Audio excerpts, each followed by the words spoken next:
इस वीडियो में हम गांधी जी के द्वारा किए गए सारे आंदोलनों को एक ट्रिक के माध्यम से जानेंगे और वीडियो के लास्ट में इसी से रिलेटेड कुछ क्वेश्चन आंसर सॉल्व करेंगे। आइए स्टार्ट करते हैं। गांधी जी अफ्रीका गए 1893 में। इसे याद करने की ट्रिक है, अफ्रीका गए मतलब जहाज से गए होंगे, प्लेन से गए होंगे, ठीक। कहे से गए थे? उस समय गांधी जी के पास पैसों की कमी थी, इस कारण से वो तैर कर गए थे, ठीक है। तैर कर, ठीक है। और तैरने को 93 से रिलेट करेंगे। तैरना और 93 लगभग एक जैसे हैं, ठीक।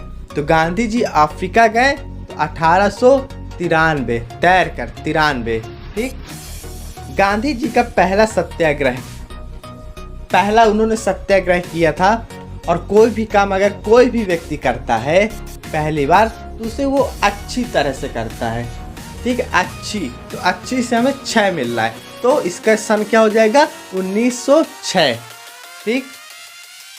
गांधी जी भारत लौटे 1915। अब इसे कैसे याद करेंगे? भारत लौटना, ठीक है। तो ये जब भारत लौटे तो ये पैदल लौटे, ठीक है। इनके पास साधन नहीं था आने का, तो पैदल लौटना, तो पैदल को 15 से रिलेट करेंगे, ठीक। तो 1915। एक बार और देखते हैं।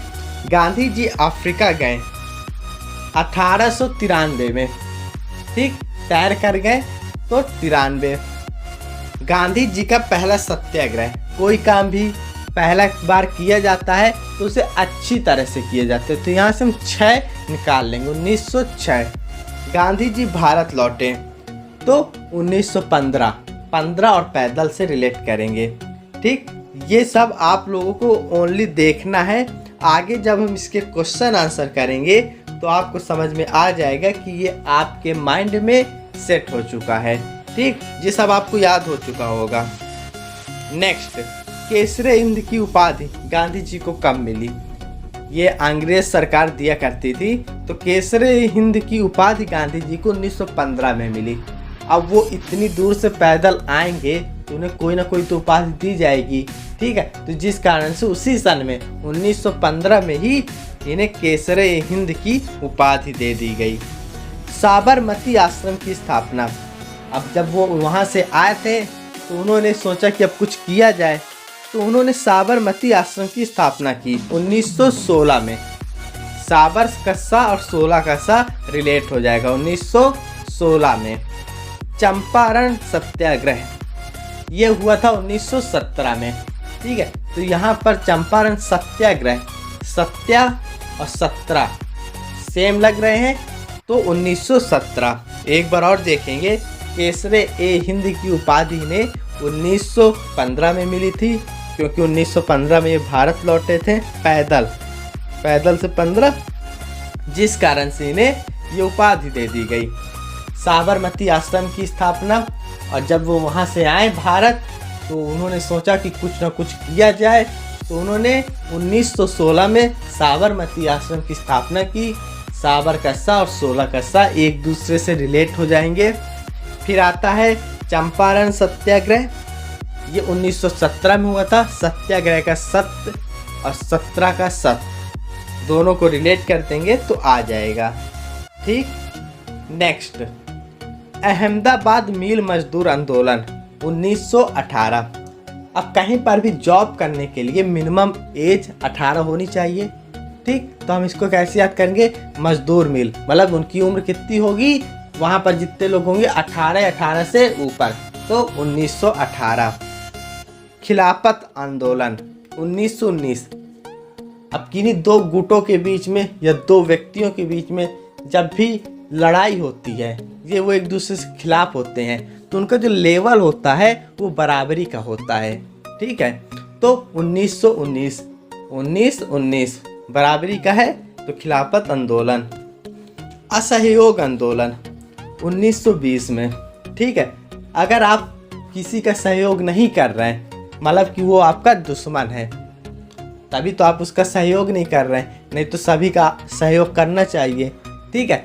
और आपका अगर कोई दुश्मन है तो आपके माइंड में ये आएगा इसको हम 20 दे दें, 20, ठीक है। तो 20 से 20 बन गया। असहयोग आंदोलन 1920। एक बार और देखेंगे, अहमदाबाद मिल मजदूर आंदोलन 1918। कैसे याद रखना है, क्योंकि कि कहीं पर भी कोई जॉब करता है तो मिनिमम एज उसकी 18 होनी चाहिए। मतलब अहमदाबाद मिल मजदूर में जितने मजदूर हैं उन सब की एज 18 से ऊपर है, ठीक। खिलाफत आंदोलन, खिलाफत आंदोलन याद करने की ट्रिक क्या है, इन्हीं दो लोगों के बीच में खिलाफत या लड़ाई तभी होती है जब उनका लेवल समान हो। तो 1919 मतलब 1919। असहयोग आंदोलन, हर व्यक्ति किसी न किसी का सहयोग करता है, बट अगर आप उसका सहयोग नहीं कर रहे, मतलब कि वो आपका दुश्मन है और दुश्मन को 20 देते हैं लोग, तो 20 से 20 बन गया 1920, ठीक। नेक्स्ट, कांग्रेस की अध्यक्षता 1924। जब गांधी जी कांग्रेस के अध्यक्ष बने तो उन्हें 24 घंटा काम करना पड़ रहा था, ठीक। 24 घंटा वो काम करते थे। तो वहाँ से हम क्या याद हो जाएगा कि अध्यक्षता की तो 1924। दांडी मार्च 1930। अब दांडी मार्च की जब उन्होंने यात्रा की, आंदोलन किया, तो 1930 में किया। ये तो ऐसे भी सबको याद होगा, लेकिन इसकी भी एक ट्रिक है। नेक्स्ट देखेंगे, सविनय अवज्ञा आंदोलन 1930 में, ठीक है। अब दांडी मार्च और सविनय अवज्ञा आंदोलन को एक दूसरे से रिलेट करेंगे। कैसे करेंगे, सविनय अवज्ञा आंदोलन मतलब कि अवज्ञा करना, उसकी आज्ञा का पालन ना करना, ठीक है। जब आप किसी की आज्ञा का पालन नहीं करेंगे तो उसके बीच और आपके बीच 30 का आंकड़ा चलने लगेगा, ठीक है। जब भी आंकड़ा चलेगा, कहे का चलेगा, 30 का चलेगा। और दांडी मार्च, जब आंकड़ा 30 का चलेगा मतलब कि लड़ाई होगी, डंडा लेके एक दूसरे को घूमेंगे फिरेंगे कि जहाँ मिलेगा वहीं मार दिया जाएगा, ठीक है। तो दांडी और अवज्ञा मतलब कि 1930 दोनों सेम हो जाएंगे, ठीक। एक बार और देख लेंगे, कांग्रेस की अध्यक्षता 1924। मतलब गांधी जी जब अध्यक्ष बने तो वो 24 घंटा वर्क कर रहे थे, तो 1924।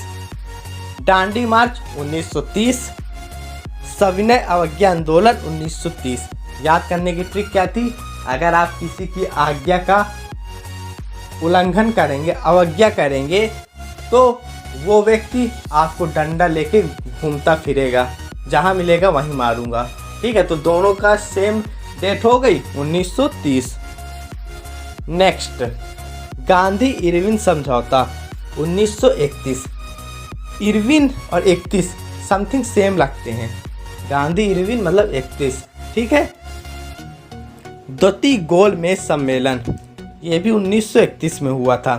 इसको कैसे याद करना है, इरविन 31 हो गया था, गोलमेज, गोलमेज का मतलब क्या होता है, मतलब कि वहाँ पर कहीं ना कहीं मीटिंग चल रही होगी, और मीटिंग में कम से कम 20-30 लोग तो रहते ही हैं, ठीक है। 20-30 से हम समझ जाएंगे कि 31, ना ही 20 है ना ही 30 है, 31 है, ठीक।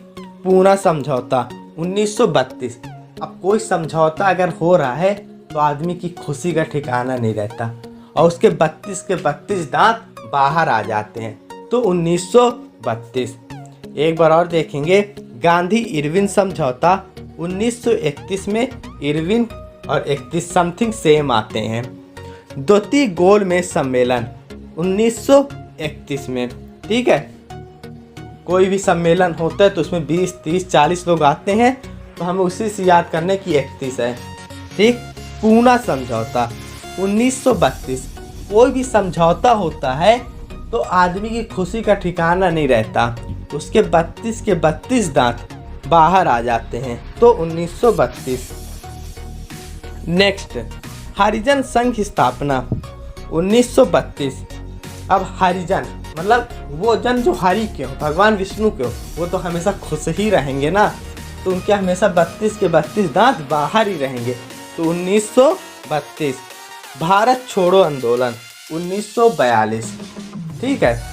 अब इसको एक बार देख लेंगे। हरिजन मतलब जो आदमी भगवान विष्णु के हैं, वैसे तो सब कोई भगवान विष्णु के हैं, लेकिन एक अलग बना दिया गया हरिजन, तो वो हमेशा खुश रहते हैं। तो 1932 और भारत छोड़ो आंदोलन 1942। अब आइए इससे रिलेटेड हम कुछ क्वेश्चन आंसर करते हैं और हमें याद हो जाएगा कि हमने जो अभी पढ़ा है यह हमारे माइंड में सेट हो चुका है। ठीक, क्वेश्चन फर्स्ट, गांधी जी भारत कब लौटे? ऑप्शन ए है 1906, 1910, 1915, 1917। इसका सही आंसर है ऑप्शन नंबर 1915। ठीक है, अब गांधी जी भारत कब लौटे मतलब कब लौटे, ठीक है, तो कब लौटे मतलब पैदल लौटे, पैदल का पा 15 का पा दोनों सेम हो जाते हैं, तो 1915। और 1915 में ही इन्हें केसरे हिंद की उपाधि दे दी गई। ठीक, नेक्स्ट, गांधी जी द्वारा असहयोग आंदोलन कब किया? अब असहयोग हमें तुरंत याद आ जाएगा, जिसका सहयोग ना करेंगे अर्थात वो हमारा दुश्मन है, और दुश्मन को विष देते हैं, विष 20 से बनता है, तो 1920। ऑप्शन देखते हैं 1915, 1917, 1918, 1920। इसका सही आंसर है option number D 1920। Next, Gandhi ji द्वारा चंपारण सत्याग्रह कब किया गया? सत्याग्रह हमें तुरंत माइंड लगाना है, सत्या का सा और 17 का सा, अर्थात 1917 होना चाहिए। आइए ऑप्शन देखते हैं 1915, 1917, 1920, 1922। सिंपल है, option number B 1917। Next, Gandhi ji द्वारा कांग्रेस की अध्यक्षता कब की गई? तुरंत हमें माइंड लगाना है, अध्यक्ष बने थे 24 घंटा का, मतलब आंसर होगा 1924। आइए ऑप्शन देखते हैं, option A 1917, B 1919, C 1922, D 1924। ठीक, सही आंसर है option number D 1924। Next, Bharat छोड़ो आंदोलन कब किया गया? तुरंत हमें याद आना चाहिए, सबसे लास्ट था 1932 तक हरिजन था, इसके बाद भारत छोड़ो आंदोलन जस्ट 10 साल बाद अर्थात 1942। ऑप्शन देखते हैं 1932, 1935, 1942, 1945। सही आंसर है ऑप्शन नंबर सी 1942। आपको ये वीडियो कैसा लगा कमेंट सेक्शन में बताइएगा, और आपको किस चीज़ की ट्रिक चाहिए ये भी आप हमें वहीं पर लिख दीजिएगा। धन्यवाद।